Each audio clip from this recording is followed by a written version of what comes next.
Greetings. Good afternoon. Ooh, child's gonna say morning. It is definitely the after what noon. Good afternoon, everybody. I hope that you are all well. Today is Thursday, the 4th, and I'm live in several spaces. So hopefully um I can see everybody's comments. If I miss your comment, it is a crazy thing to take it personal. So don't do that. For those who don't know who I am, I'm darcellandre, the one and only holistic and esoteric teacher. You can just call me a spiritual teacher, child. And today I want to talk about um, personal power. Personal power. Hey, Tawanda. Hey, Khadijah. Hey, Nine. Hi, V. Hey, CC. AD. Hey, AD. Hi, Tracy. Hey, Daisha. Hey, my best self 2024. Yes. Hey, Farah. Um, yeah, so one of the things here that we have talked extensively about, if you're a part of the Lighthouse, you know this. If you are part of the Sunset Summit we did, you know this. Um, we're in the energy of 8 this year.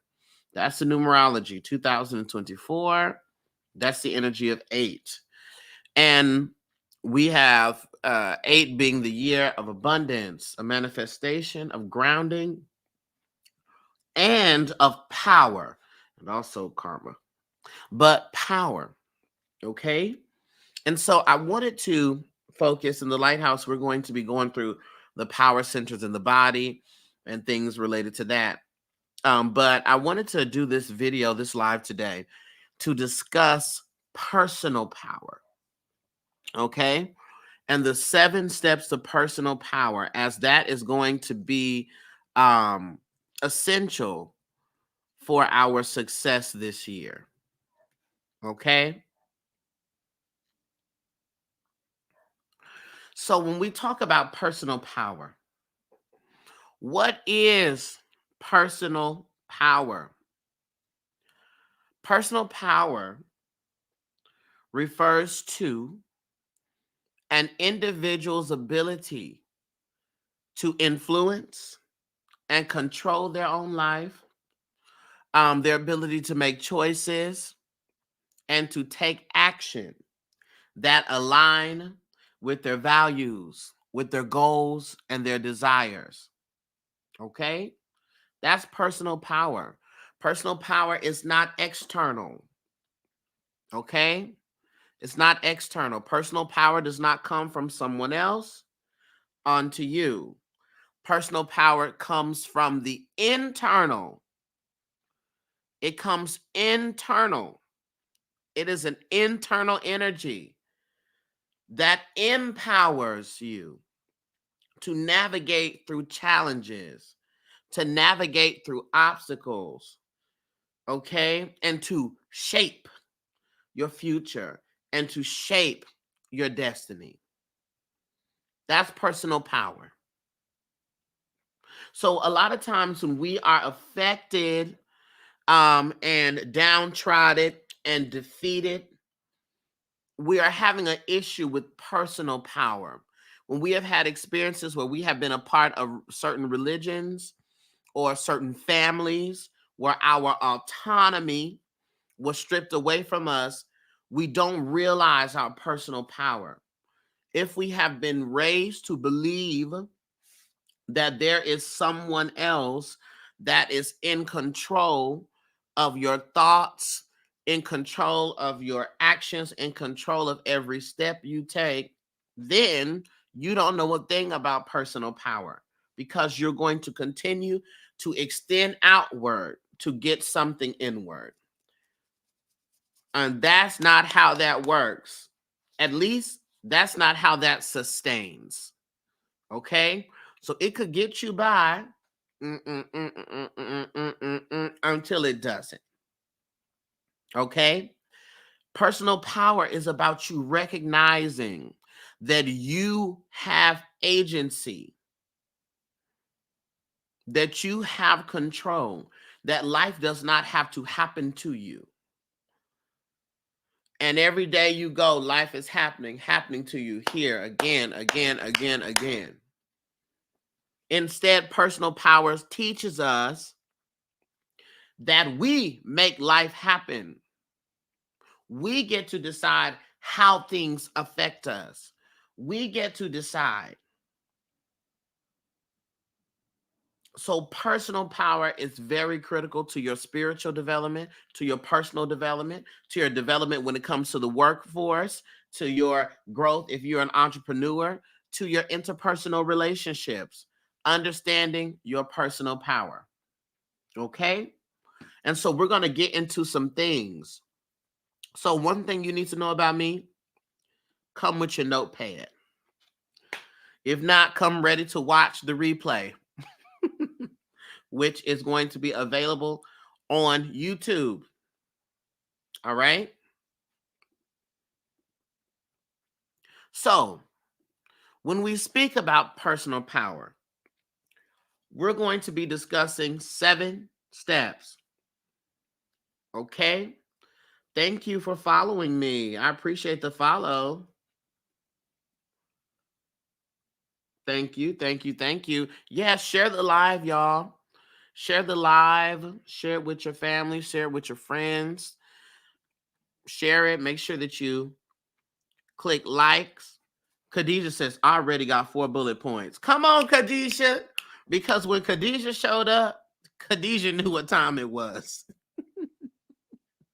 Okay? Thank you for the likes. Thank you for the shares. So let's get into it. The first step, as it pertains to attaining, harnessing, wielding, holding, and utilizing your personal power is self-awareness. Self-awareness. Self-awareness requires you to understand your strengths. Self-awareness requires you to understand your weaknesses. It requires you to understand and know your values and your beliefs. Self-awareness. If you don't know what makes you mad, we got a problem. If you don't know what makes you happy, we got a problem. If you don't know what you want out of life, we have a problem. Because you don't know yourself. You don't have an awareness of yourself and of your goals and of your desires and of what you like and what you don't like. And many of us have been shielded from experiencing and learning that because we have been underneath oppressive systems. So we don't think about what we want. We think about what someone else wants. We have been conditioned to servitude, right? So you don't think about your wants, your needs, your desires. You think about the desires of your partner. You think about the desires of your spiritual leaders. You think about the desires of your parents. Okay? I see this happen all the time with parents and their children. We have been taught that as soon as you have a child, all your hopes and dreams and all that stuff about you, da da da da da, all of that doesn't matter. Well, it actually does, because when you have your children, be it through the birthing of your children, be it through the adopting of your children, the inheritance of your children, however you have children, your parenting doesn't ever stop. You don't ever stop being the example. All right? So would you want to be the example of giving up on your dreams to your child? The example of you can't win, you can't break even, you can't get out of the game. Come on, The Wiz. Do you want to be that example? No. So don't be tricked into that.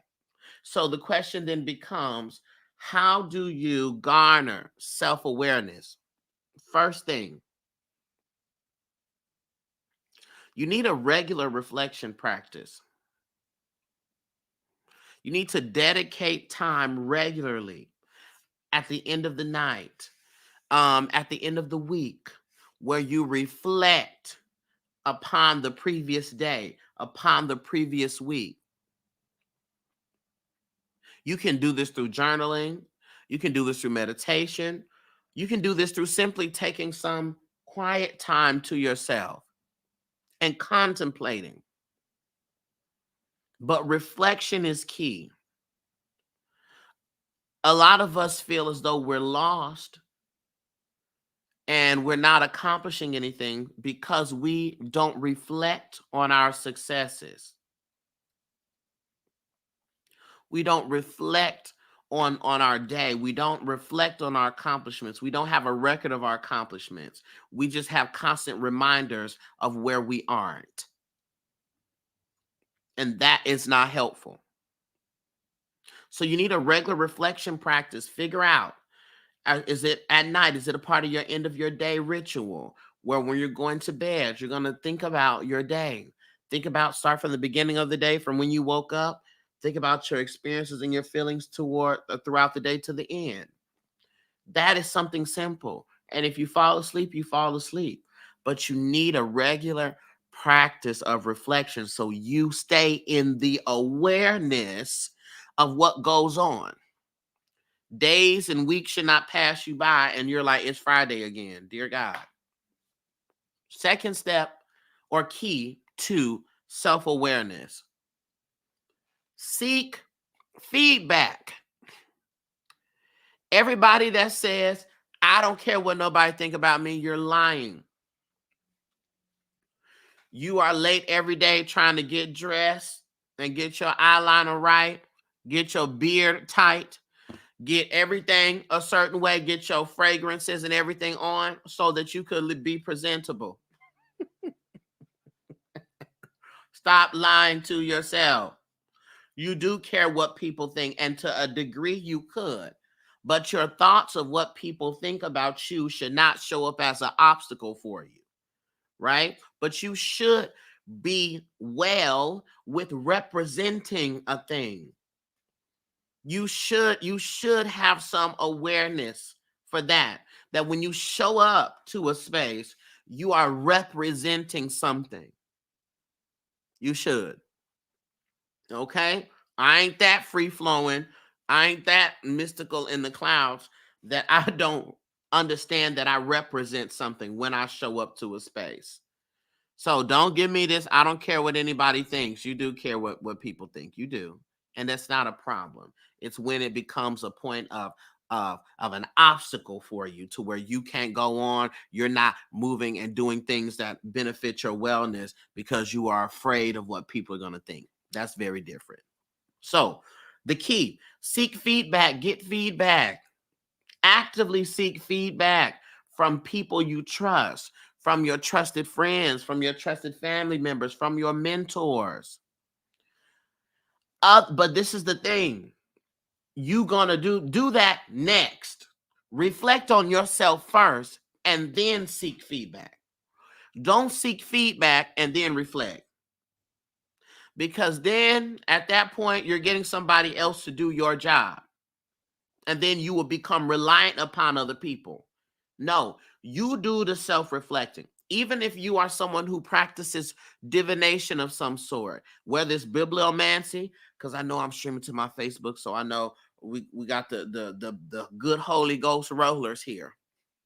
If it's bibliomancy and you take your Bible and you put your Bible to your head and you ask God to show you a scripture and you bring it down and you read that, interpret that, right? You can do all of that.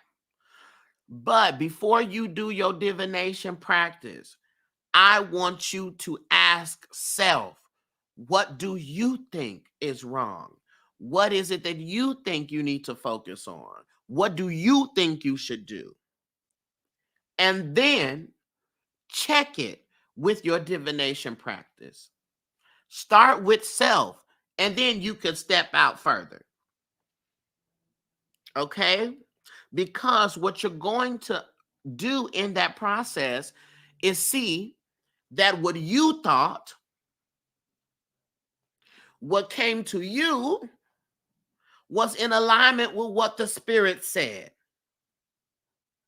which helps you to reinstate a self-trust or a trust in your accuracy. It will give you more confidence in the fact that you are in tune, that you are tapped in. Okay? So, feedback on yourself, reflect upon yourself, and then ask for feedback from others that you trust, because other perspectives can provide you insight to your blind spots or areas that you are not aware of. But the key is trusted people. Don't ask people that you know feel some type of way about you. Okay? Because then we have a conflict of interest. Okay? Mindfulness practices. Mindfulness meditation.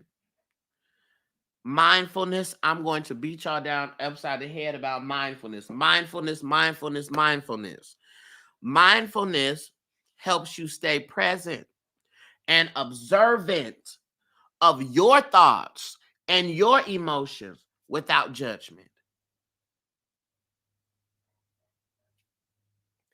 Mindfulness helps to enhance your awareness of the present moment. Mindfulness, mindfulness, mindfulness, mindfulness. Mindfulness causes you to take pause. Mindfulness goes to, I'm getting upset. I can feel myself getting upset. Instead of me reacting, I got to sit with this. Where am I feeling the upset at? Because it's always physical. It's showing up physical. Is it in your chest? Is it in your stomach? Is it in your head? Is it in your ears, in your body? Where is that energy stored at? Okay. I can feel the pressure in my ears. I'm very angry. I'm getting angry. I'm getting upset. Okay. I'm aware that I'm angry and I'm upset. All right. What am I mad about? What am I angry about?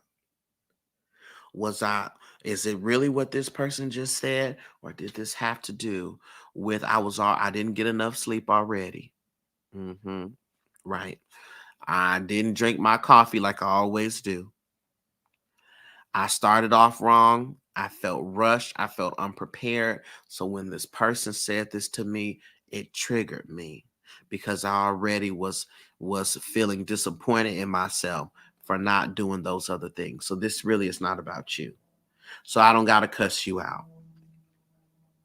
Instead, my communication is I'm going to take a moment. I'm going to take a moment to get myself together. Mindfulness is simply, I'm sitting here. I got on this fuchsia color head wrap. Okay. Let me see. My hands are moisturized. I'm on live. I'm actively on TikTok live. I'm actively streaming to my Facebook and to my YouTube. Got it. I'm here. How am I feeling my body? Do I feel tension anywhere? Maybe in my head, coming down off of a headache. Okay, that's where I feel tension at. What's touching the chair? My butt, my thighs are touching the chair. My elbows touching the chair. What time is it? It's 1:20. Got it. 1:20 p.m. Central Standard Time. Got it. I'm in here. A quick check like that, and it feels funny, right? It feels ridiculous, but you don't understand how much information and awareness you miss by the time you get to the end of the day. You talk about the children when you ask the kids, so what you learned today? Nothing. What you do at school today? Nothing. When that is absolutely not true. But lacking awareness will make you miss all of the breakthroughs, all of the messages, all of the lessons, everything. And you will sit around here and say, I don't have a connection to the source. I don't have a connection to the spirit. They're not talking to me. Are they not talking to you, or are you not listening? Mindfulness. Let's move on to the second step. So the first step we discussed was what? Self-awareness. Got to have self-awareness in order to have adequate personal power. The second step is a shift in mindset. You gotta adopt a growth mindset.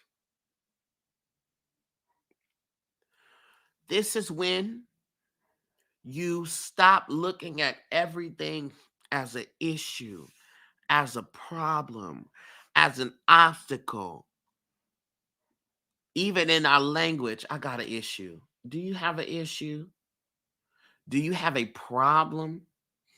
Or is this a challenge? I'm having a challenge with this because a challenge is meant to be beat.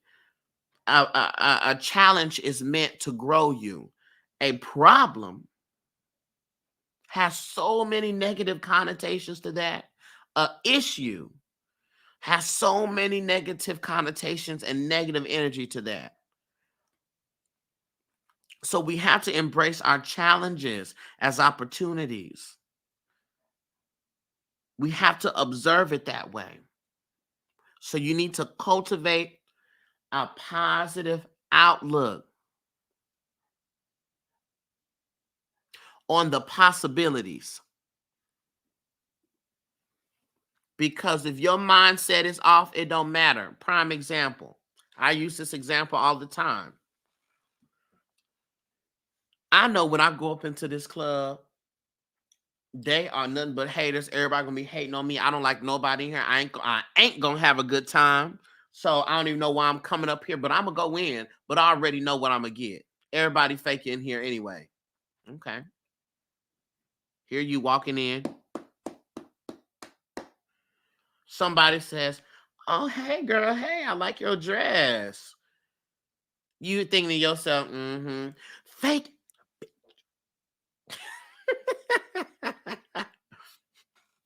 And the lady genuinely likes your dress. But you have already made it up in your mind that this is going to be your experience. You came in there with the mindset, with a translator on, to to translate any experience, anything that is said as being in alignment with fakeness, having an issue, having a problem. Look, Chinese said, "Oh, this bitch trying to be funny." Right. That's it. But baby, that's you. You brought that into the space. So you have already decided that you were going to have a negative experience and a negative time, and you made sure it happened. You made sure of it. You made sure you had that negative experience. You made certain of it. So the mindset matters.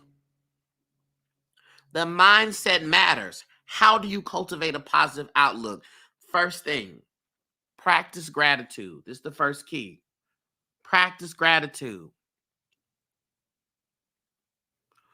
Regularly acknowledge and appreciate the positive aspects of your life. Regularly. Regularly. Even if you address and acknowledge that there is a challenge, share that up with the things that are going well in your life and extend gratitude for that. And when you really put your big boy drawers on, your big girl panties on,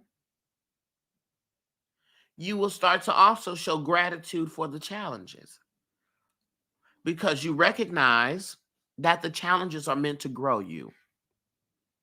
So you gotta practice gratitude. If you pray consistently, start your prayers off with thank yous. Start your affirmations off with thank you. So you can be in the flow of that. You can keep you a gratitude journal where you jot down the things that you are thankful for. You can do that daily. You can do that at the end of the week. But if you shift your focus to what's going well, it can help you reframe the challenges and create for you a more optimistic mindset.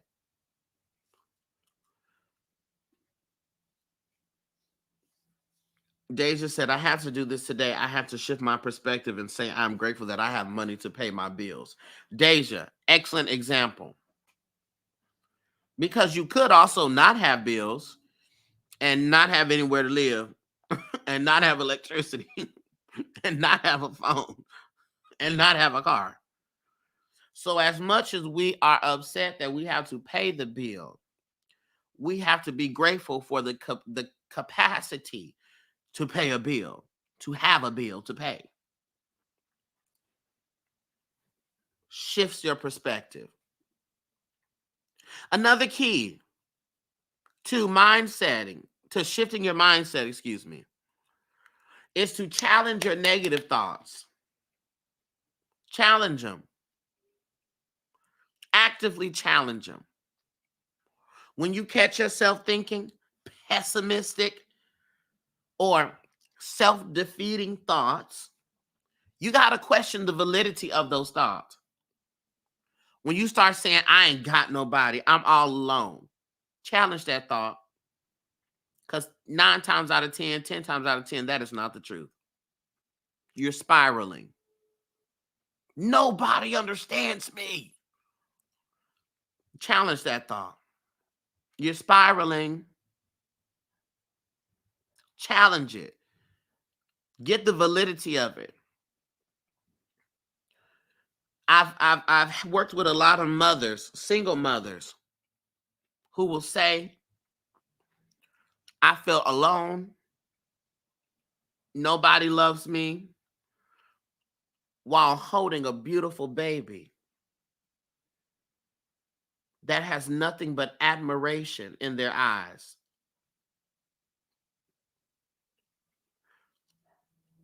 That when they get older, will knock somebody's head way across the room for even thinking about having a sideways thought about you.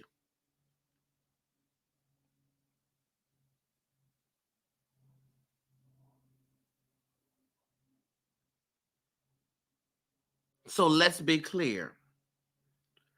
Be mindful and challenge those thoughts. Get to the bottom of it. Do I really think this? Is this really true? Or am I in the heat of my emotions and I'm in the midst of dramatics? We surveyed 100 people and they said the top answer is you're in your dramatics. But the problem is your brain learns by way of repetition. So if you were in your dramatics every day, you're going to start believing that to be true.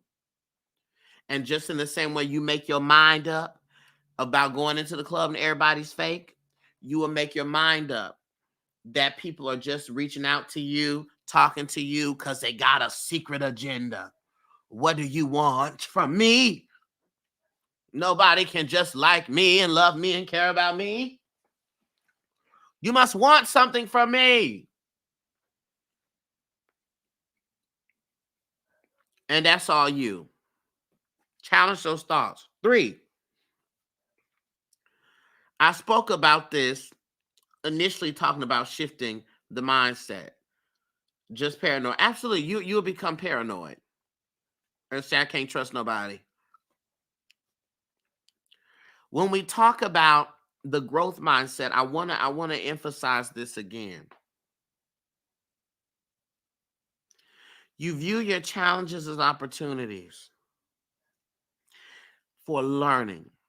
And I need you to accept that you don't get to accomplishments without challenges. So you need to automatically translate. I want you, any challenge you have, flat tire, late on a bill, credit score drop, somebody lied to you, somebody flicked you off. I need you to immediately translate that as a lesson, because then there is a purpose to it. There's a purpose to it. It's a purpose. If you think that you're having these issues and these problems and there's no purpose here, you're going to think that life is just beating you up and beating you down. Okay? And that is also untrue.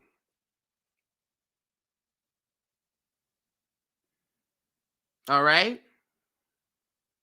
And also understand that it's going to take time to be in this mindset. You have to practice this. You have to practice challenging the negative thoughts. Don't think you could do one day of affirmation, one spiritual bath, one meditation, one therapy session, and then all of a sudden you don't have no more negative thoughts. It's a practice. Practice builds skill. Skill builds efficiency. Okay? You got to practice. Be willing to practice it. You're not going to get it right in the first day, first week, first month. I'm telling you now. It's a practice. And sometimes you got to practice week by week, day by day, hour by hour, minute by minute. All right? Third step. So we said self-awareness. We said mindset shift. Third step is what? Setting boundaries. Third step to personal power is setting boundaries. You have to clearly define. To define means that you got to understand.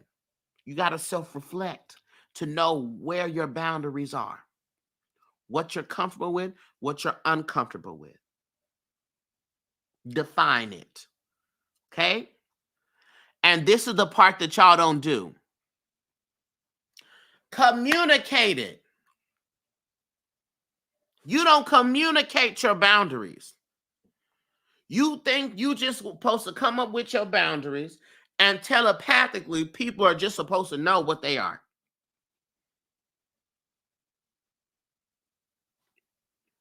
Telepathically, people are just supposed to understand and know your limitations. They just supposed to pick it up in the astral realm, pick it up in the spirit, have a dream about it, wake up sweating, and know what your boundaries are. Absolutely not. That's a part of healthy relationships. You are just as much as in charge of communicating your boundaries or responsible for communicating your boundaries as you are going to make that other person accountable for crossing them. You got the same responsibility. Okay? Because you will have people offending you and they don't know that they are because you have not communicated that this is a boundary for you.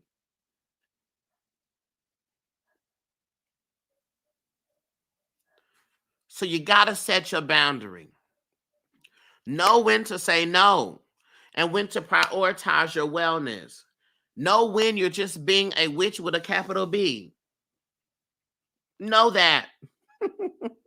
And it's okay in certain moments, but know the difference. Healthy boundaries are crucial for maintaining personal integrity, personal power. So you make sure no one is stepping over your boundaries and siphoning your energy. Because remember, power is about being able to have control. Personal power.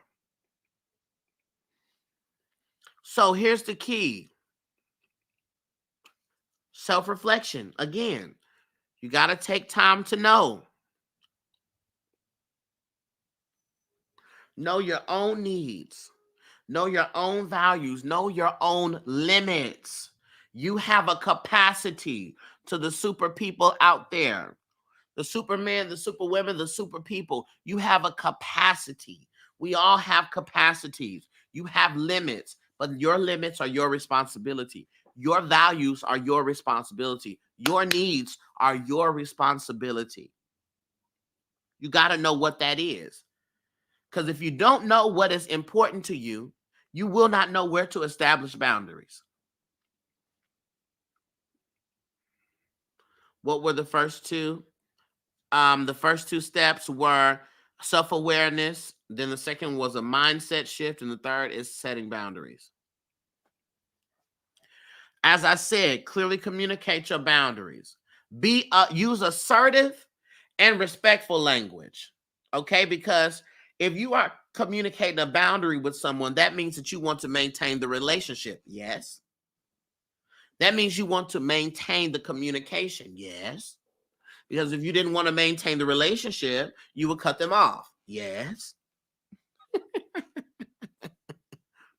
Right? Or is my head full of rocks?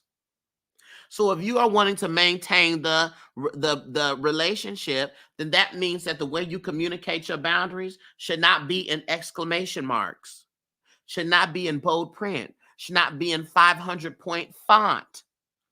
That should not be how you communicate your boundaries. No, it should not be with MFers, okay, and all of your colorful vocabulary, because that's not going to be received well. You want the individual to be able to receive what you're saying so that they could show up for you in a way that's healthy and comforting to you. So use the language that fosters that type of environment. But this is the key with your communication. Be specific. Stop with these vague, generalized boundaries. What you mean?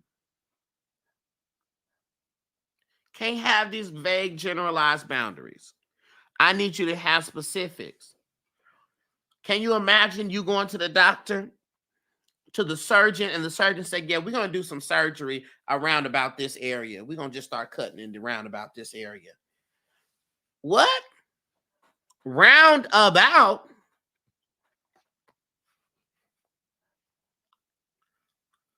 Round about this area? What are we talking about? No, that would not, that's not going to fly. So be specific. And the third key to the setting of the boundaries is be consistent. Whoa. Be consistent. Riding a lot of roundabout where? Be consistent. Consistency is the key to boundaries. You can't do your boundary Monday through Thursday and on the weekend be like, because now you sending a mixed signal. Once you establish a boundary, hold that boundary. If you are an educator out there, you know your first day of school, you got to set your boundaries with your students, or they finna run and stomp on your forehead. And you have to maintain consistency with your children. You got to set clear boundaries, clear expectations, and be consistent with that. The moment you start waxing and waning on your expectations, you blur the line. And you get a roundabout treatment. Be consistent, because this will create a predictable environment. Meaning that they already know what they can and cannot do. Therefore, you already know what they will and won't do. But when you blur the lines and you be on your boundary this day, off your boundary that day, so forth and so on, it becomes unpredictable. And it creates an environment that is prone to chaos. Okay? I'm going to let y'all take a breather real quick. I need to go grab my charger. Hold up.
Okay, I'm back.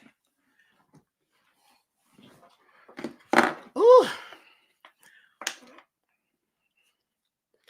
Is this helping anybody today?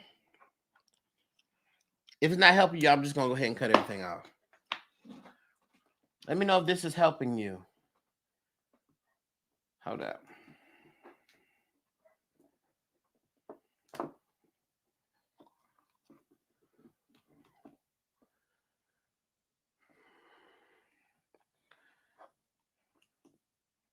It really is. Okay. Good. Good. I'm taking notes. Come on, amen. She said, let me get these notes down. All right. So we want to create that predictable environment. So ain't nobody surprised, ain't nobody caught off guard. All right. Let's move on to the fourth step of personal power. Okay. This is emotional intelligence. Write down emotional intelligence. Yes, it is. I've already gotten so many confirmation from watching. Excellent. Excellent. Teaching is teaching. Come on. Emotional intelligence. When we talk about emotional intelligence, it's important for you to not only be aware. So it's important to have emotional awareness, but it's also important, equally as important, to have emotional regulation. Okay? You got to be able to regulate your emotions. So understand your emotions and learn how to respond instead of just reacting all the time. This will enhance your ability to navigate your relationships, the challenges that can appear in those situations, managing your stress, making informed decisions. Okay. But here are some ways that you can increase your emotional intelligence. We keep coming back to this self-awareness again. Self-awareness is going to pour into your emotional intelligence. Why? Because you can be aware of self. What I said earlier, where's the energy? Where's the feeling? What am I feeling? Stop in your tracks and outline that thing. Stop using the same word. A lot of us use angry. We're angry. I'm so angry. I'm so mad. That's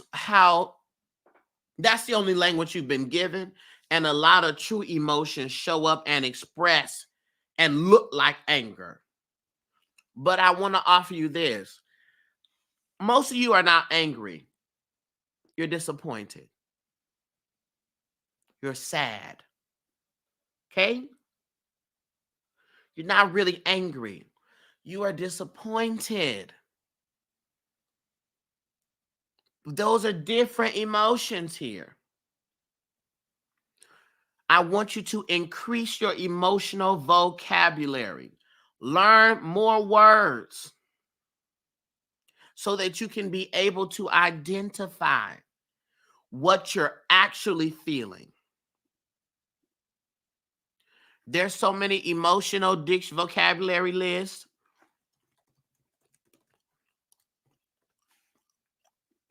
There's the emotional wheel.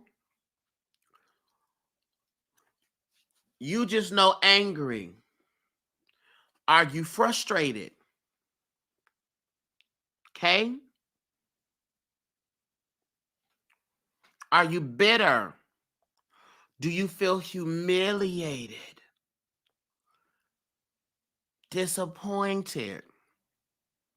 That could lead us into other things, because if you are frustrated, is it because you've been annoyed? Are you disappointed or humiliated because you have been disrespected? I feel disrespected. I feel ridiculed. That's a part of the emotional wheel. Okay? I'm going to post that to the Patreon. In fact, I'm finna post it to the Patreon right now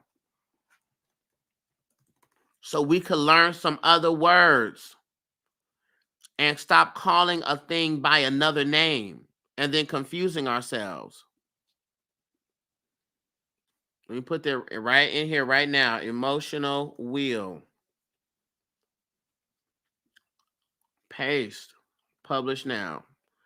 Okay, I put it in the Patreon. Okay? So you can know what you are actually feeling versus just what you have been calling it. All right? Because that can help you get down to the root of it. Okay?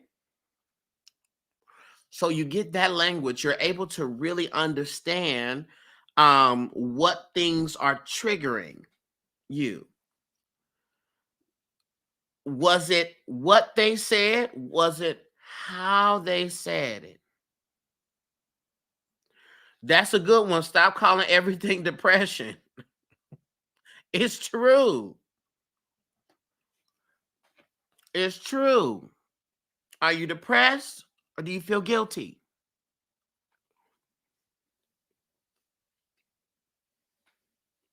You know, are you really depressed or do you feel lonely? And if you're lonely, is it because you feel abandoned? You feel isolated? Better language, deeper details helps us to really get down to what needs to be done. You also want to reflect on your emotions, right?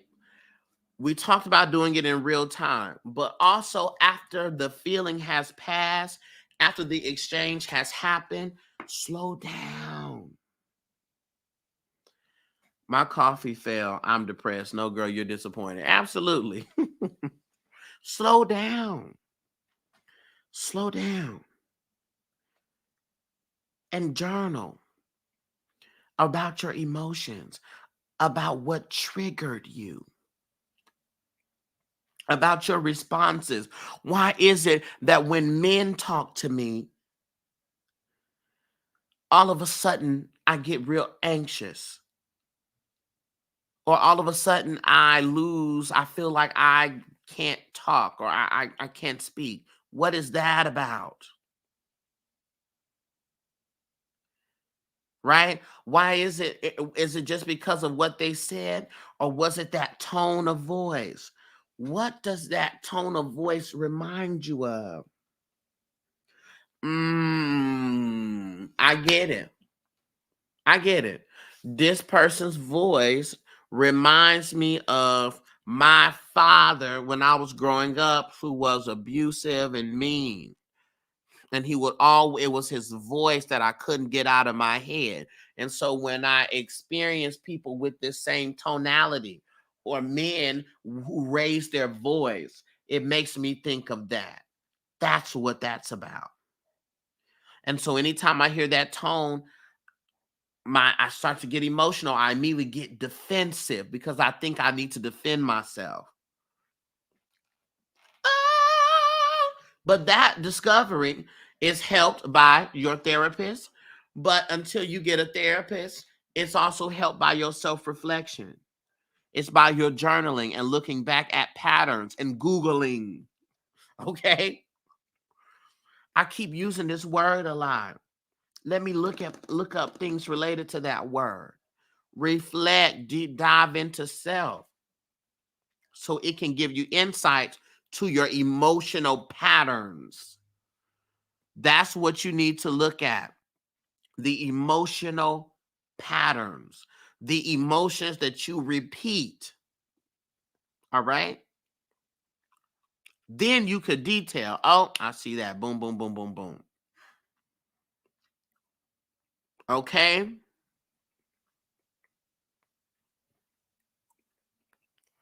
I'm going to also come back to feedback.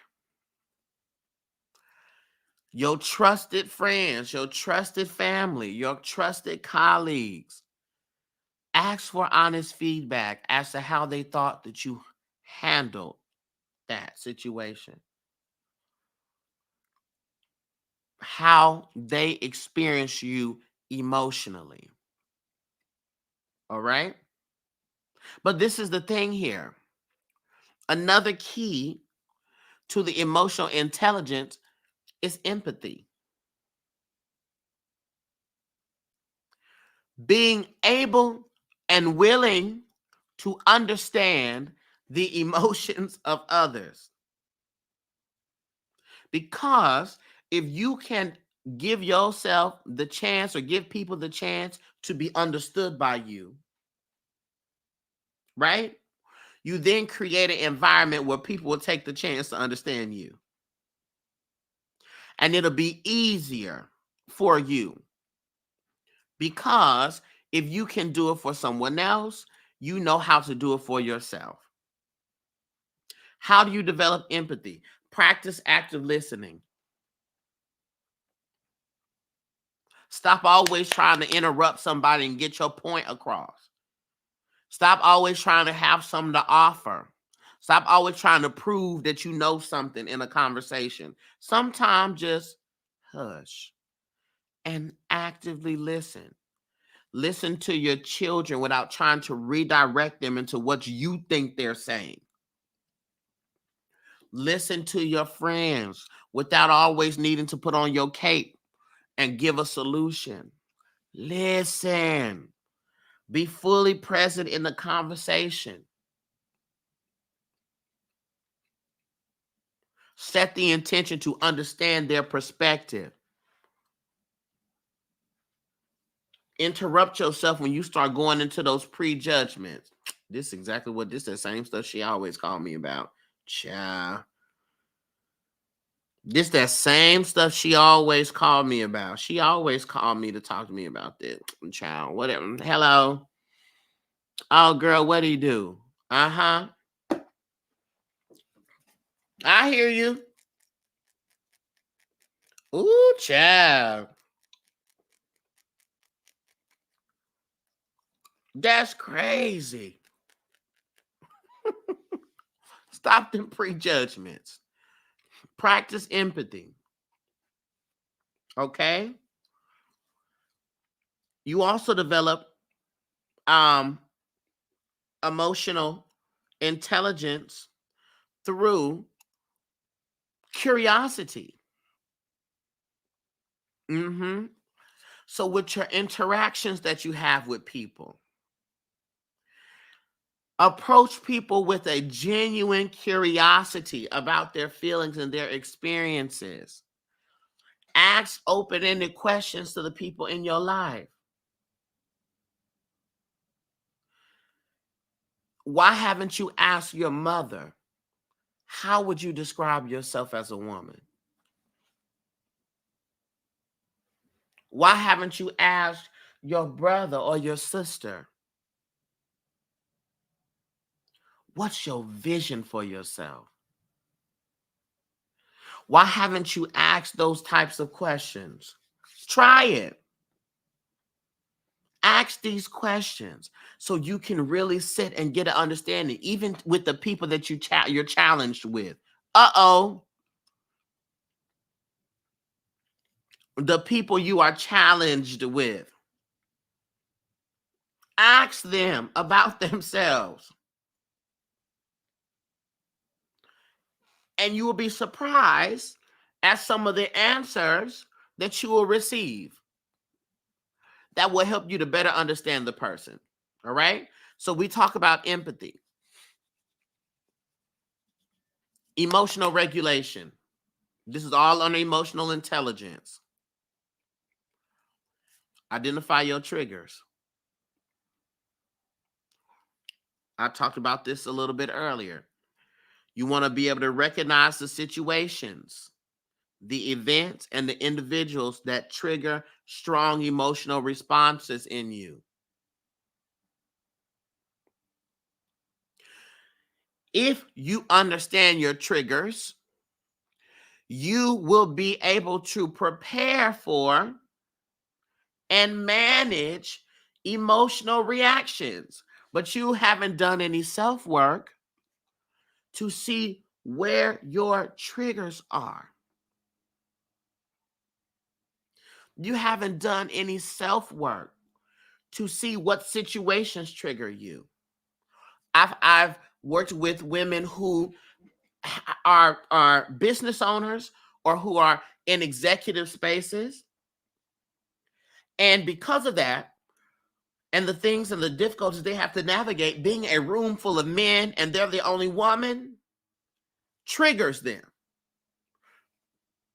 And so they have to recognize that as a trigger. If I go into a space and it's a whole bunch of men, I'm the only woman, I gotta know that I'm finna be on edge. And so because of that, I'm not going to hop to the defense immediately because I know I'm coming in here with this, right? That's just an example.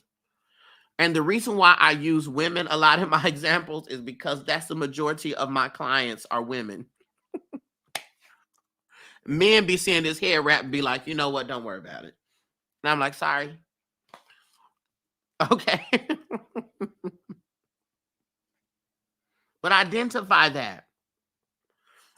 Know the situation, know the events, know the individuals. Hey, hey, hey.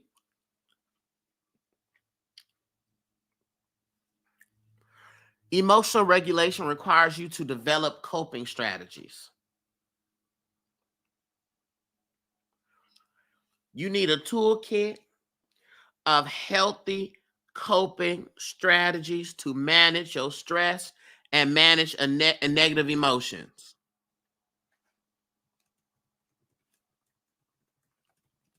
You need strategies.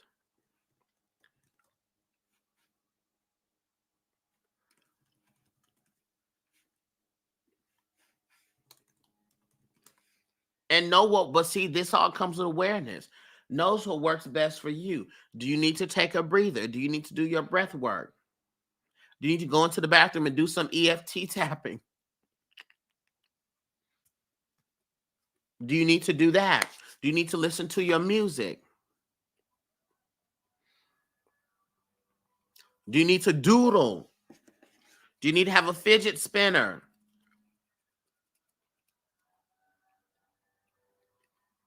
Do you need something with texture? And that helps you to simmer. Develop your coping strategies. I'm sorry I missed this. Over the last year or so, I've learned to listen more and not only here to add my story to their story. It's okay to empathize by sharing your story, but sometimes people just want you to listen. That's right. I missed all of this. Walking helps. Uh-huh.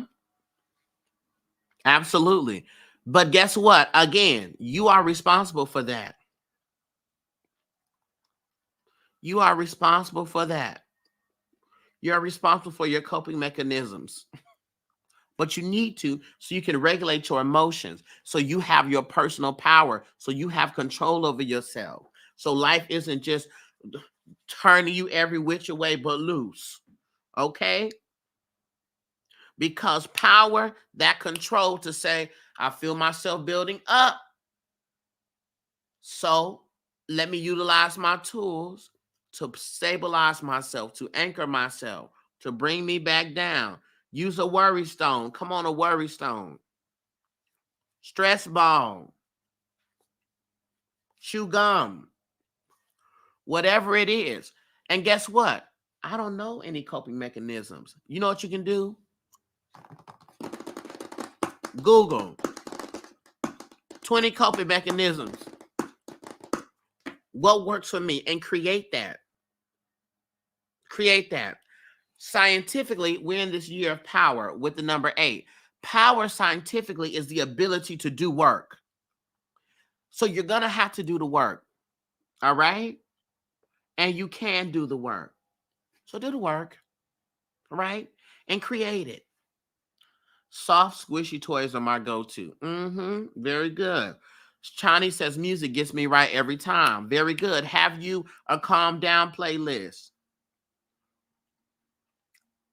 Have you a playlist that pulls you together with songs that you can't help but groove to? All right?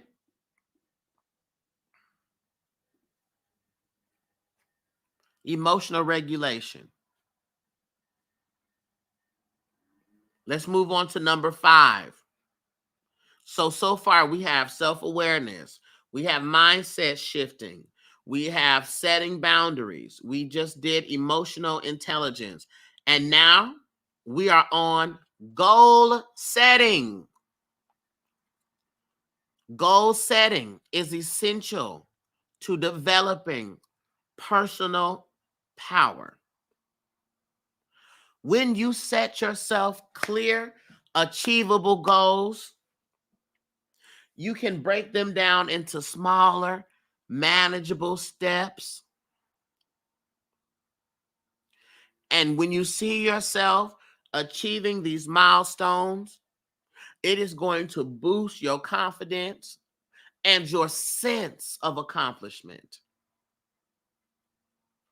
A sense of accomplishment is having an air, having an energy, having a constant awareness that you are achieving. All right? Here's a key to it. I'm taking y'all back to the scholastic days. SMART goals. S is an acronym, SMART. S stands for specific. Clearly define your goal. Be precise about what you want to achieve. Figure out who, figure out what, figure out where, figure out when, figure out why. Be specific. That's the S. The M is measurable. Establish measurable criteria to track your progress. If your progress is only measured by you falling out into the atmosphere and floating into the etheric realms, I need you to have something measurable. I need you to have something where you can see. I need to be visual. I need it to be calculatable. Okay? It needs to be measurable, quantifiable, where you can look at it and see where the achievement is. Specific, measurable. A is achievable. Stop having these unrealistic goals. By the end of next week, I want to have $35 million in my bank account.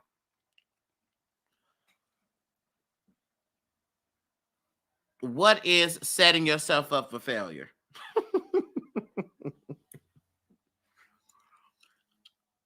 They want to be achievable. You want realistic goals. Pay attention to your resources, the time it's going to take, and the effort that is required. And then you want to set a goal that challenges you, but that doesn't overwhelm you. That's why when I talk about doing your spiritual practice, stop saying you're going to wake up at 4 o'clock every morning, do an hour of meditation, run and go and walk a mile, come back, read your book, journal, 2 pages in your journal, then go. You know you're not doing that every day. Stop playing. You are kidding yourself. You're playing yourself to fool. Ladies and gentlemen, introducing Boo Boo, the fool. Because you know you're not going to do that. Stop it. This was going to happen. By day 2, you're going to be like, ooh, let me get up at 4:30 instead of 4 o'clock. Day 3, you finna get up at 8. Day 4, your meditation going to be 30 minutes. Day 5, you ain't going for your walk at all. Day 6, your meditation is 10 minutes. And by day 7, you run and scrambling trying to get a reading to see what's wrong with you. Please. Please. Achievable goals. R. SMAR. Relevant. Make sure that the goals align with your broader objectives, with your broader values. Have a relevant and a meaningful goal. And make sure that that goal contributes to your overall personal and professional aspirations. Okay? Make sure it's relevant. Okay? I don't need you saying my goal this month is to watch 5 Netflix series.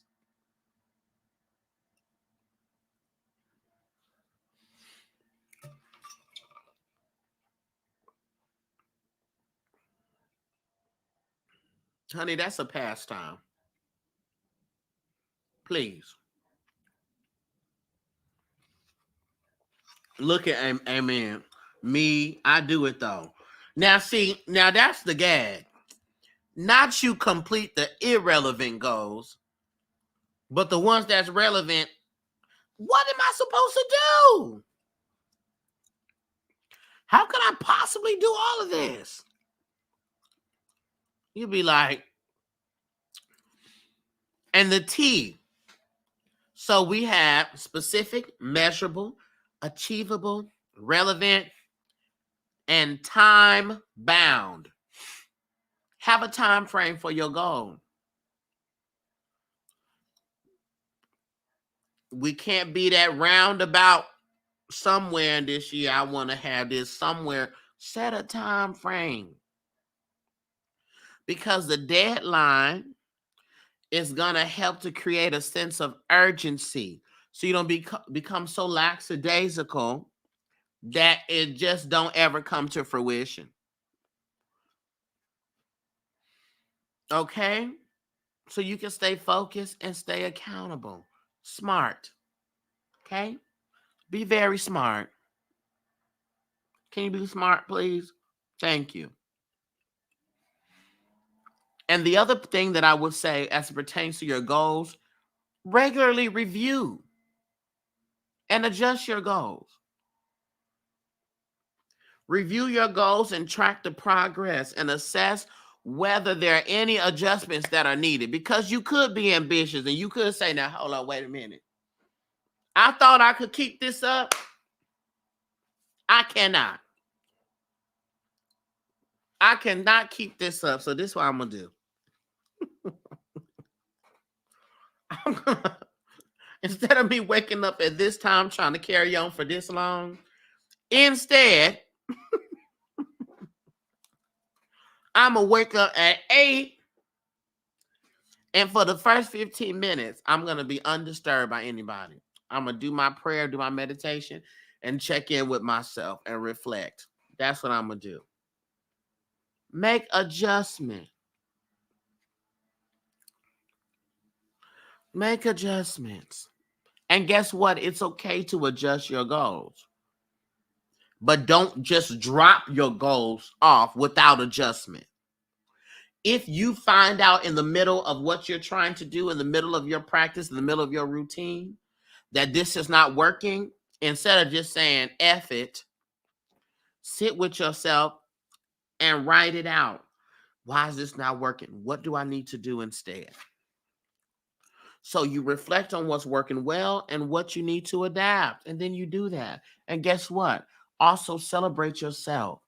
Celebrate your small victories, because there's no such thing as a small step. It is a step or it is not a step. Every small step is still a step forward. It's a step. So celebrate your victories. A lot of us don't do that. That's an essential key to your power. Celebrate yourself. Again, you have been conditioned to give your power away. You have been conditioned to say, oh, I know that I just did all of this stuff, saved everybody's life, created all of these things, did all of this, but all praises be above me. It wasn't me. It was all God in the sky, far away in the clouds. I'm just so humble.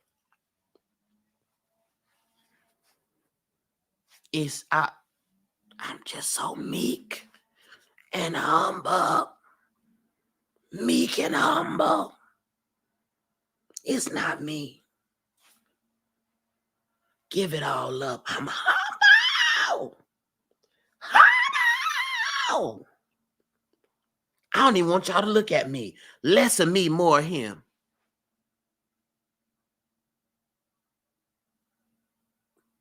How? Please. God, source, spirit, energy, ancestors, whomever can tell you all day long, you don't have to do it. You didn't have to do it, but you did it. And you need to applaud yourself for that because you could have not.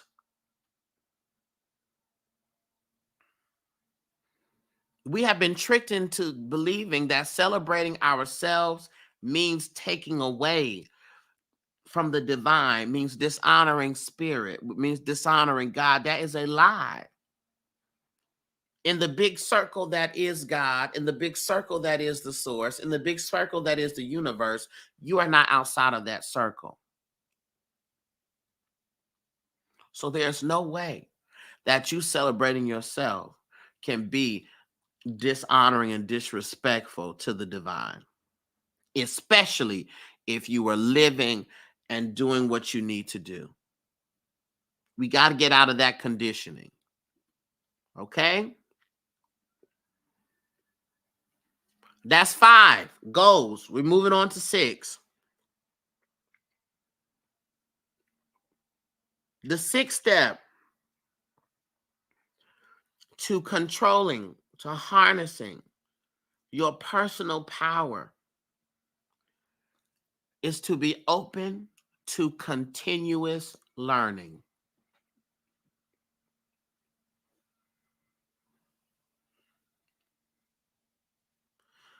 Open to continuous learning.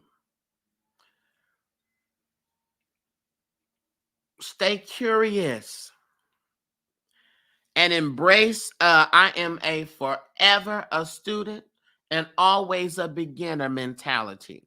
I said that before. Write that down. I am forever a student and always a beginner. Write that down. Because the more that you learn, the more knowledge and skills that you receive. It enhances your belief in your abilities. The more that you are willing to learn, the more that you're willing to receive. So, in the spiritual space, if for the past 5 years you've been studying E5, give yourself the opportunity to study other African traditional religions.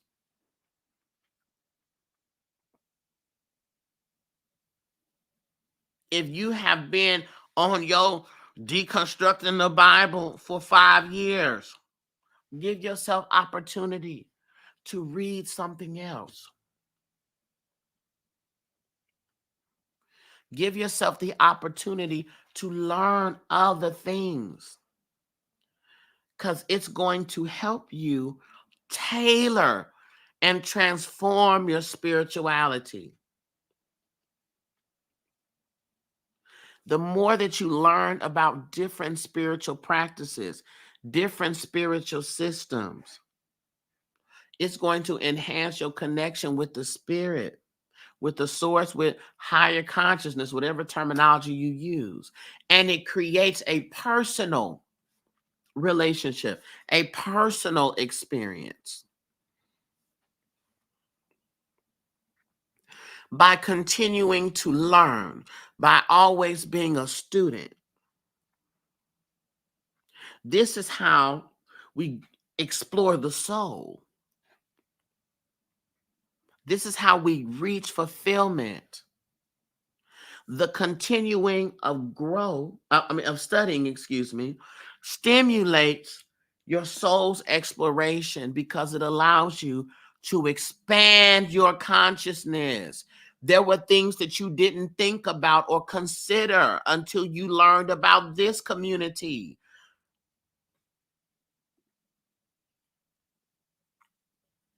Until you learn about I'm frozen on TikTok, on YouTube. Am I frozen on YouTube?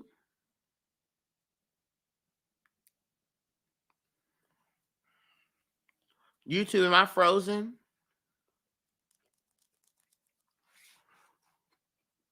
Uh-oh.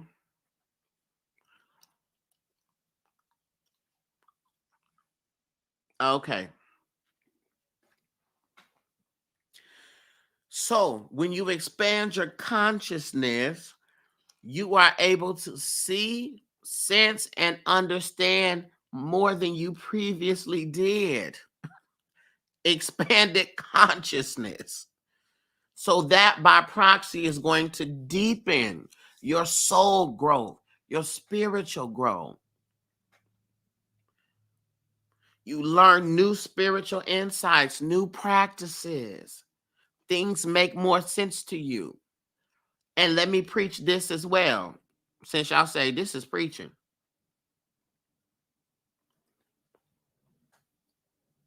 Abusers isolate you. People who want to have control over you, have dominion over you. They don't want you to be exposed to more information. So a lot of these religions don't want you to read no other book. At least the religions and the sectors of those religions that are abusive. They don't want you to read no other book. Oh, what you going over there being with the Pentecostal for? Oh, why are you dealing with them Baptists? Oh, why are you over there reading about the Muslims? Oh, why are you over there reading about the Buddhists? Oh, why are you over there reading about these African traditional religions? They want to isolate you. They want to isolate you so that they can control you.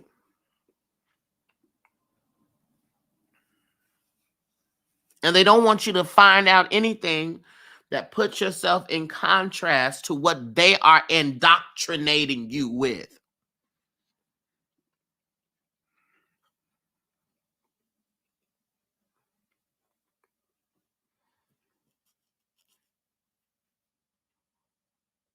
And this is another thing.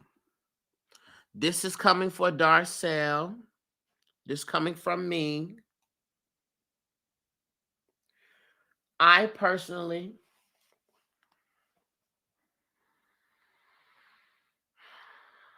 Lighthouse has heard me say this, and I'm going to say it again. I don't practice nothing that don't evolve. Me. This is me.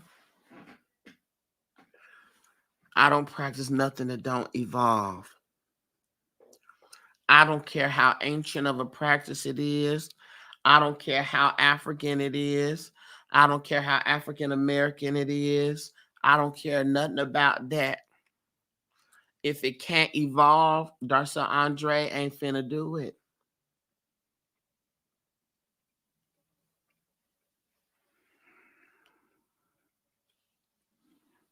Don't want to do it because my spirituality is so nature-based that it's outrageous. And when I go outside and I experience nature, whose consciousness hasn't been indoctrinated by oppressors,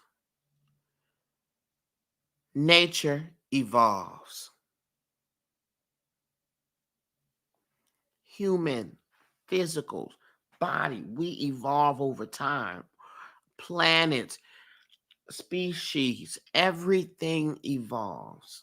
And so to be in a practice that doesn't allow for evolution is to be anti-nature. And I cannot be anti-nature. Me! This does not mean that I don't see the value in traditions. Yes, follow the tradition. But if everybody in your family ate pork on every Sunday to bring in wealth and abundance, and you know that you are one pork chop away from a triple bypass surgery, I feel the spirit is going to understand.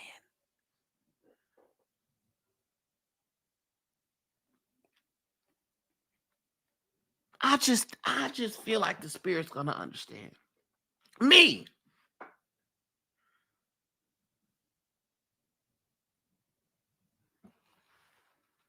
Just like I had a sister woman, I believe, who was telling me that their mentor was telling them that they had to light cigarettes on their altar for their ancestors. But they have a nicotine addiction that they're trying to break that's hazardous to their health.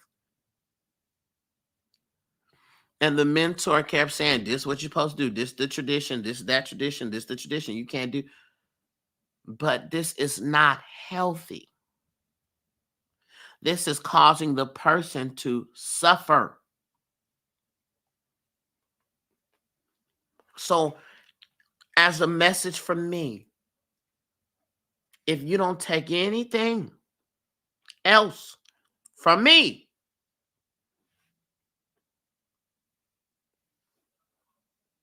I would like for you to choose evolution in your spiritual practices. The year change, the weather changes, energy changes, but you doing the exact same thing that we was doing thousands of years ago, which is not a problem. I think that there is a balance. There should be a balance of tradition and evolution. Maintain that balance in your spiritual practice. All right. Hopefully, I didn't step on anybody's toes or anything. But you and your grandmother got different life circumstances.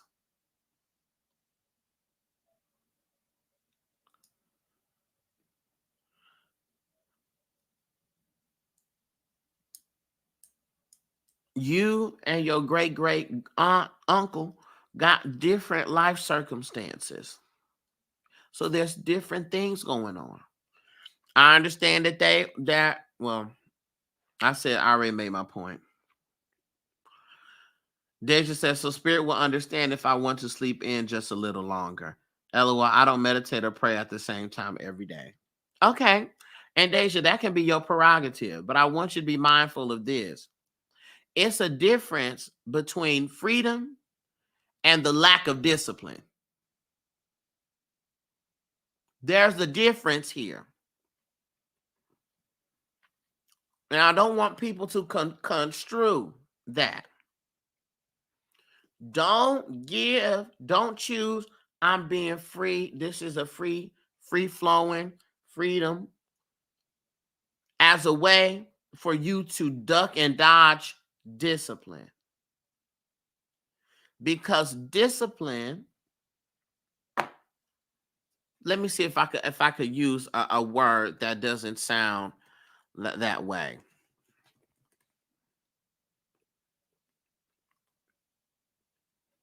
Regimen.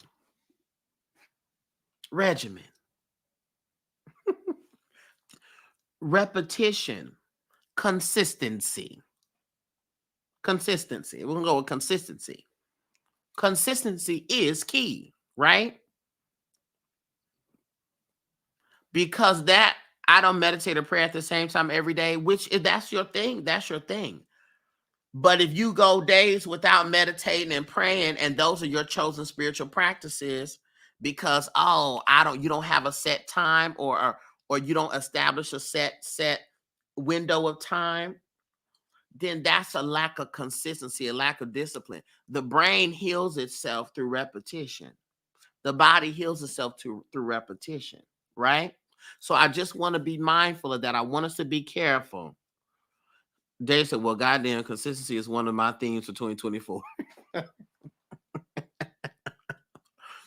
So maybe you can practice and develop your consistency by adjusting that. Y'all, we wouldn't want the spirit to be all over the place with their breakthroughs. You understand?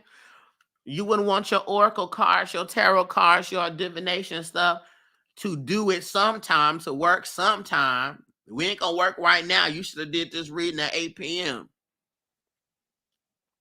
I don't know why you trying to tap into the spirit this early in the morning.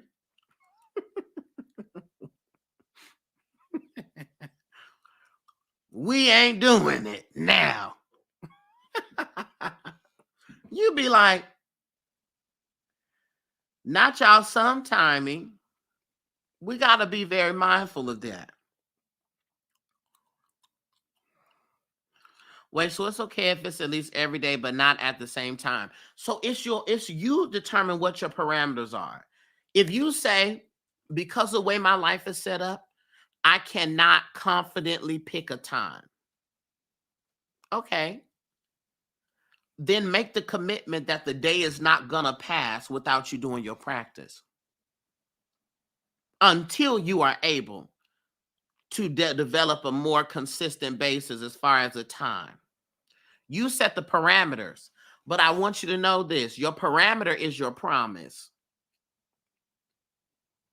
So don't lie to yourself first and tell yourself that you can do something that you can't do.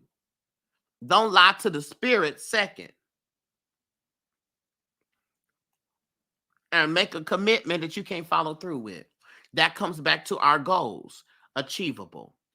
If you know you're not going to be able to do your breath work, meditation, yoga, sound bowl, healing, journaling for an hour every day, don't set that. Set the intention that the day will not pass without me doing my practice. And then you're going to find out that that is going to put you all over the place as well, to where you're going to have to make that more solid and say, before I go to bed, my last 15 minutes before I go to bed is dedicated to my practice. You're going to wind down because we want to get to a level of consistency. Okay?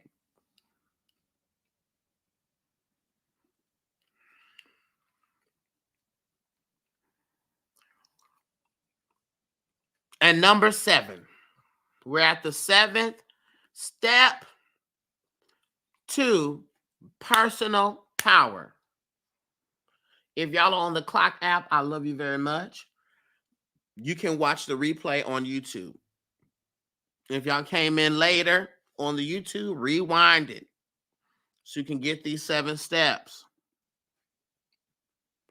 Here come the 7th step. Authenticity. Authenticity. You must be true to yourself and align with your own individual actions and values. Your actions with your values. It's about what you believe in, what you stand for. Authenticity builds inner strength. Authenticity builds resilience. When you live in congruence with your core beliefs, be authentic. Look to your neighbor and say, be yourself in 2024. So to all those scammers who make 5,000 pages of me, be yourself in 2024. So how do we cultivate authenticity? Honest self-reflection. Tell yourself the truth about you. Journal about your experiences, feelings with raw detail. Don't filter it and write trying to say, I want to sound divine. I want to sound spiritual. I want to know. It appears that I have experienced an upset today in talking to the father of my child. It is as though the energy in my auric field is off today in talking to my boss. Why is you first? Hold on, wait a minute. You don't even talk like that. Stop playing. Stop playing. You trying to sound spiritual. You don't talk like Maya Angelou. You don't talk like that. Be real with yourself. Be authentic. You know you speak in Ave, African American vernacular English. Stop playing yourself. How you being inauthentic with you? Come on now, it's you. You are being inauthentic with your own self. So reflect honestly. The reason why you need to reflect honestly is because your honest reflection, your honest feeling, that's going to reveal your authentic desires, your authentic fears, and your areas for growth. That's why you got to be honest with yourself. Thank you. Thank you, Chani. Call it what it is. Part of your authenticity is identifying and challenging your limiting beliefs. So you need to call out any beliefs that you have that's hindering your personal growth. Beliefs about yourself, beliefs you made up, beliefs you picked up from your family, beliefs you've picked up from your religion, beliefs you've picked up from social media that is causing issues in your self-expression.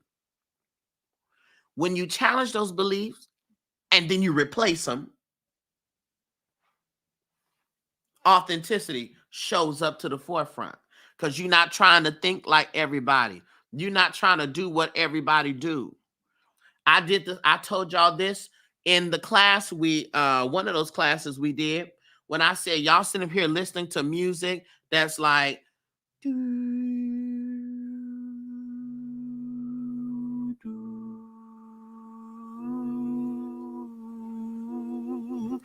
I'm like, why aren't you listening to this music? Y'all listening to synths and bells and frequencies that you don't even know about. You just typed in, I need something for abundance.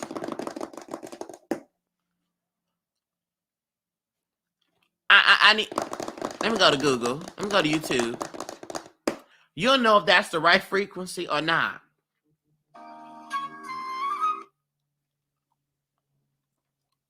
Excuse me, pardon me. Speaking of that, here come phone call. Anyway, speaking of sound, that's my ringtone. And birds chirping, all of that. But this is the thing. This is the thing, y'all. If you know that music doesn't resonate with you, why are you playing it? I love frequencies. I love listening to the birds chirping, all of that stuff. But you know, if that music doesn't resonate with you, stop trying to do it. Stop trying to be spiritual and just be yourself.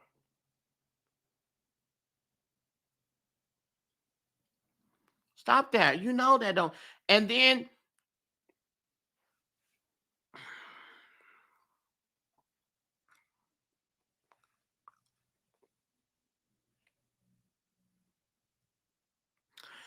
y'all cut on all of this this African music because you're trying to be African. You are African. You don't have to try. You have to put on this aesthetic and create this. You playing Shango music. You playing all this Orisha music. and that doesn't move you. It would be another thing if it does move you. And I'm not talking to the people who you play that and that does something to you, feel that. I'm talking to the people that play that music and you know you don't feel nothing, but you playing it because you think this is what you're supposed to play. That's not authentic. Okay? Do y'all hear more what my heart is saying when I say that? You playing this music and you know that it's not doing anything. You just are playing this music because you think that's what you're supposed to play. It doesn't resonate with you. You don't do the research on it. You don't know what it's about. Do y'all hear what I'm saying? Now I will listen to TV static. Okay. I just want to say that. It'll be again, you want to engage and play and with things that resonate with you. Don't play yourself. Okay? If you know you need to play some Tupac for your protection work, F your B and the set you claim. If you need to play that, that's what you need to play. Instead of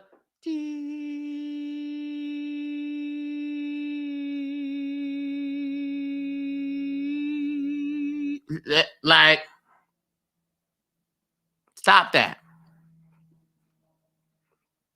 Okay? Another way with your authenticity, once you have connected and you know what your feelings are, you know what your thoughts are, speak your truth. Communicate that because y'all don't ever want to communicate it. Communicate that. Don't be afraid of saying it.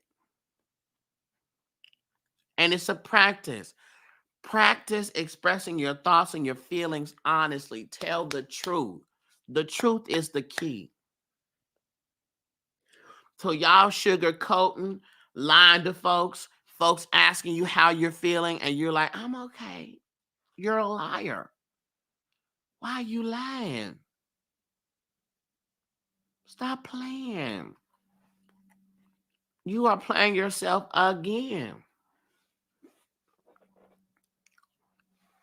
You gotta avoid suppressing your voice to conform to other people's expectations. That's not being authentic.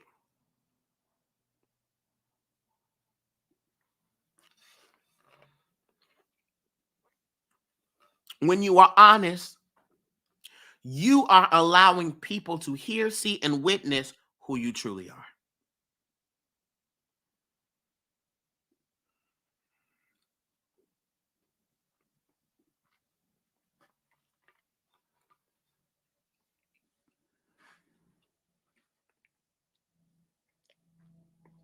And so, touching back into the spirituality, make sure that your spiritual practices resonate with your personal values. That was what the issue was with me when it came to the church. I said, this stuff is just not, I don't believe this. I don't align with this. I don't align with it. And so it's not going to be helpful to you unless it's authentic. Okay? Even when medication is given out, you have a specific dosage that is for you. You can't just take a generalized dosage. Everybody take this much. No, it has to be tailored to you.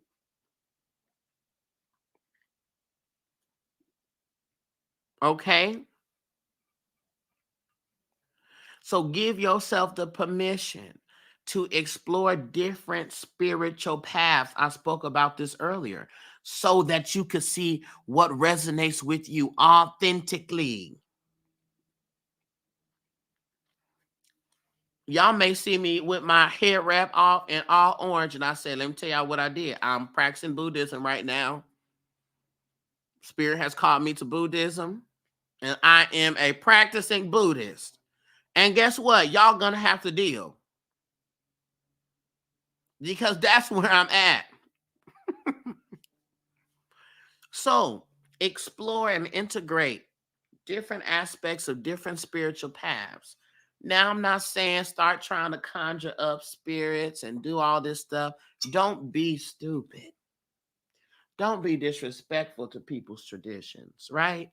That's not what I'm speaking about. And I think y'all know what I'm saying. Okay? But you see, spirituality is a personal journey, which means that my spiritual journey ain't going to look like your spiritual journey. You can't follow every step that Darcel took because every step I took don't resonate with you. My steps resonate with me.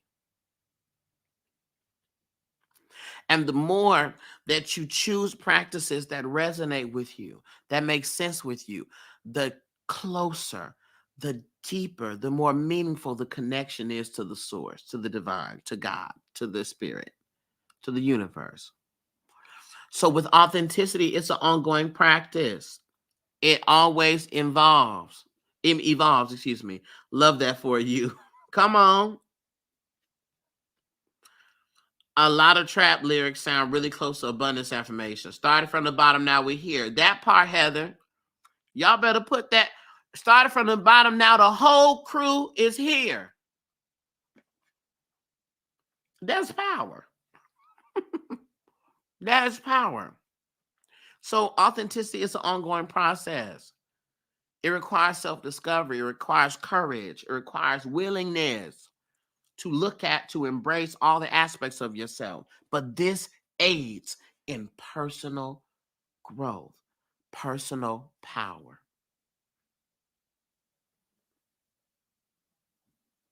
So personal power is an ongoing process as well. The more you self-reflect, the more you practice, the more you stay committed, the more powerful you are personally. Your power is on your person. Your power is connected to you.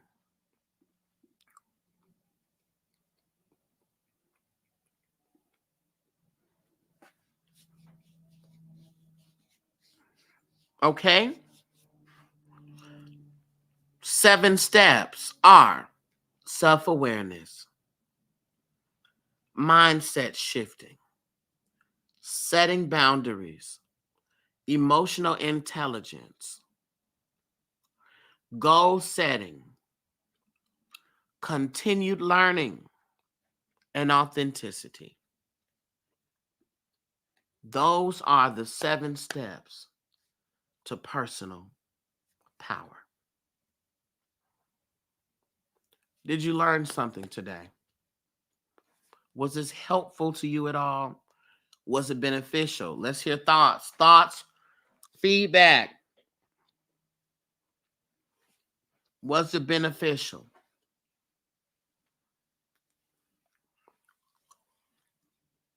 Nipsey Hussle. That's how I knew. That's how I knew is my favorite. Come on, right?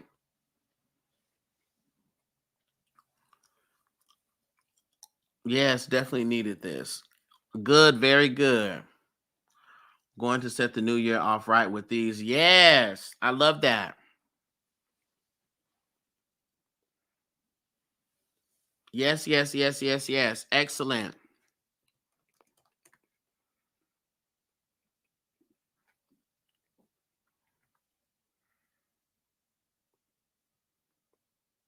Excellent.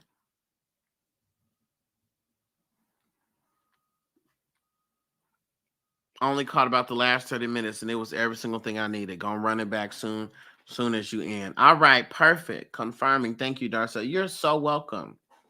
Hello, Chris Avery. Greetings. All right. So that's it. Personal power. This year, I want you to think about a power that you can hold.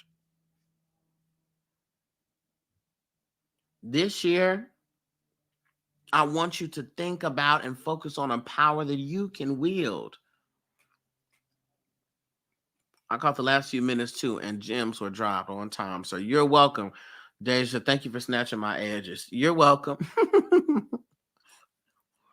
I want you to focus on a power that's in your hands, a power that's within you, a power that you don't have to run out somewhere and rent from somebody, depending upon how many times you pray, depending upon how many times you shake some rocks and blow some smoke, depending on how many times you sit up here and do and pay money and do all this. I want you to focus on a power that is within you, because that's where the true source is. The God that's within you, the spirit that's within you. That's where your intuition lies. Your intuition is not out here. Therefore, the spirit is not just out here. The spirit is in here. Okay? Perfect implement, especially during my Saturn return. Yes. Well, I'm glad that you got something from this. I love you all from a light filled place. I want you to go forth, conquer. Share this video with, let's see, you're eight people. Share it with them and say, baby, you got to get these lessons. You got to get these steps. All right? Share it. Share it with the folks.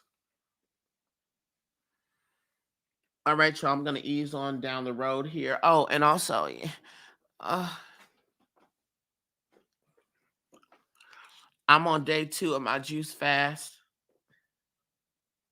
and I'm yet holding on. Yet holding on. So I need y'all to shake some extra rocks. Okay. No, I actually spoke good about the trap music, Mia. I need y'all to shake some rocks for me, blow smoke, clap, stomp, dance, roll down the stairs, because I really could use me a bean, cheese, and rice burrito. Oh.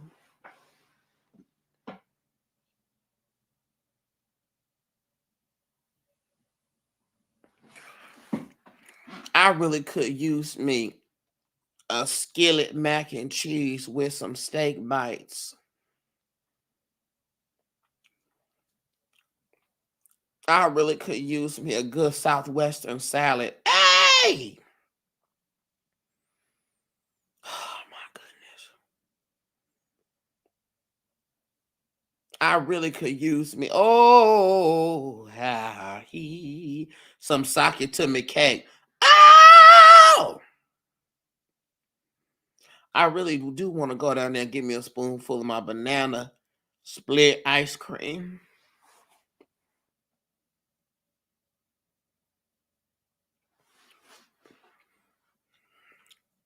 But focus. Mr. Andre, some stuff been going on, child. These dreams getting too wild. Not the dreams getting too wild.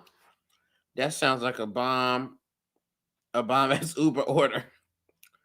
Yes, Lord, with a loaded baked potato. Oh!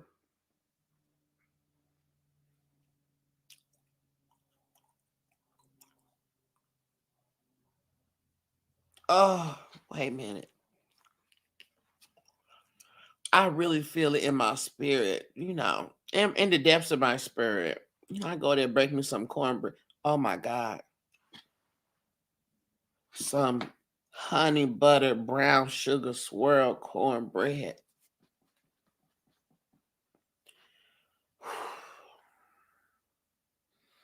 With some baked chicken, crispy baked chicken. Oh my goodness.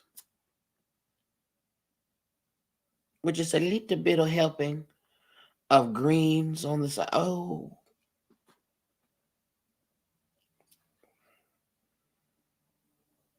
But guess what? I am stronger than food. I am stronger than the deviled eggs.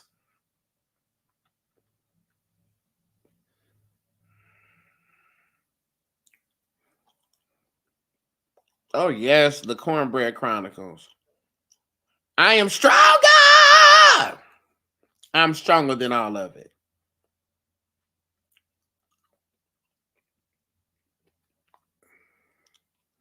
You making yourself hungry. I am. But guess what I'm doing? We just talked about this. I'm utilizing what? My authenticity. I am communicating authentically. And authentically right now, I want me some skillet mac and cheese with some steak bites, some string green beans, sauteed in onions and garlic, with just a little bit of scoop of bacon grease in there, with a heaping cup of kiwi strawberry Minute Maid with a squeeze of lemon.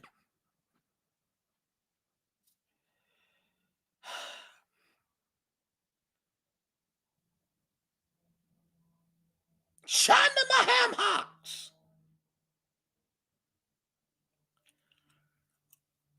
Hey, the scoop of a scoop. Tessa, I don't want to talk about how long the fast is, Tessa. Please. Tessa, you just triggered me.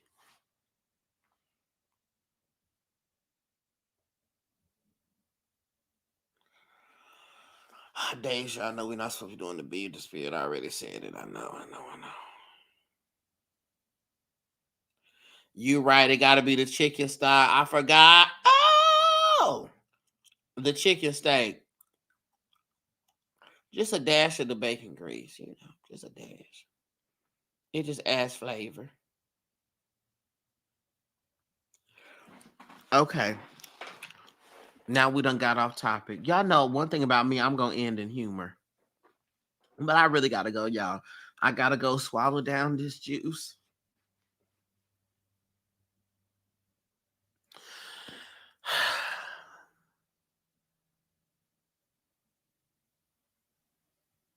I'm just going to fly away. I love y'all. I'll talk to you all later. Peace, everybody.